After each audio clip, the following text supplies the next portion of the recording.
LeVine. Today I want to do a talk about bipolar depression and how to tell yourself that there will be hope. So, one of the hardest things of living with bipolar disorder and trying to face all the obstacles that come up is being able to say to yourself, you know what? It may be hard, there may be challenges, but I'm going to hold on to hope. And what I have found with those I've worked with over the years is that often in the beginning of living with bipolar, it can be really hard and scary. There's a part of the mind that wonders what it means to actually have a mental illness, to try your best to keep going, to worry about listening to what the doctors and therapists say, trying to find the medication regimen that maybe will help you have stability. So that's the first part that many find difficult. And then with some other people I've helped, after many years, there can be ups and downs that seem challenging.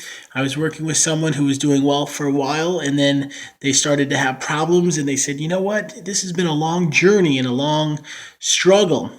And what I shared with them is a lesson that I follow myself, and that is to figure out a way to have hope.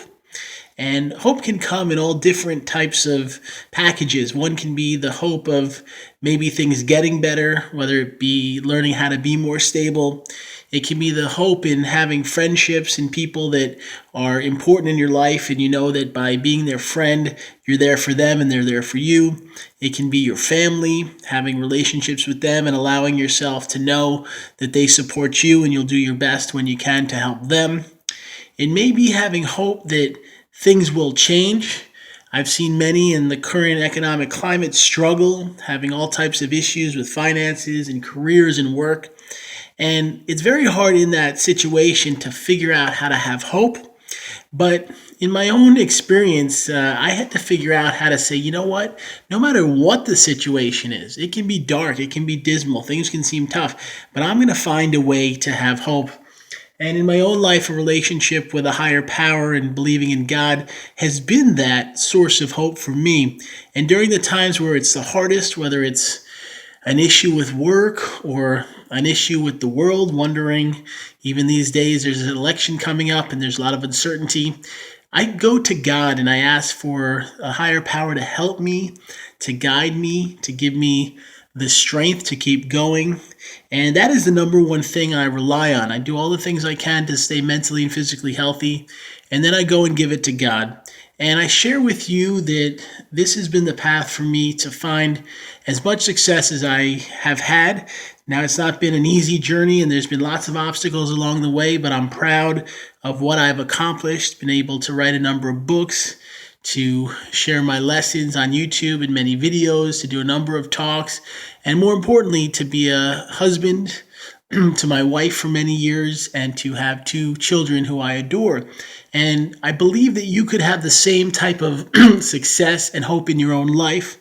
It will be a long road. It will be a path filled with ups and downs because that's part of bipolar. And bipolar depression is sometimes harder because you get down and it's very hard to pick yourself up. But I figure that sharing with you my lessons and figuring out how to have hope may be something to allow you to get through, to figure out in your own life, how do you create hope even when it's dark? You may be struggling and sad and wondering if it's even worth keeping on the road.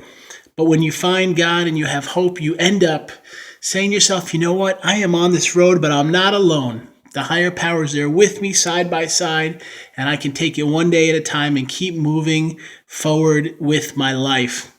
I want to thank you so much for taking a couple minutes to be with me today. It's raining here in Florida, but I'm inside, and I believe that for all of us, we need to come together and have hope. Hope in our connections, hope in our spirit, hope in our world, hope in our finances, and hope together because we're all one. I want to share a beautiful book that means the world to me. It's called Depression, Bipolar, and Heroin. My only brother Adam died a few years ago of a heroin overdose at age 27. He was one of the most beautiful, kind people I've ever met. And the book shares about mental illness and addiction. And it talks about what it was like to lose a brother to a heroin overdose and how anyone impacted by mental illness or addiction can keep going and moving forward with faith and hope. The book Depression, Bipolar, and Heroin is available. I share the link below.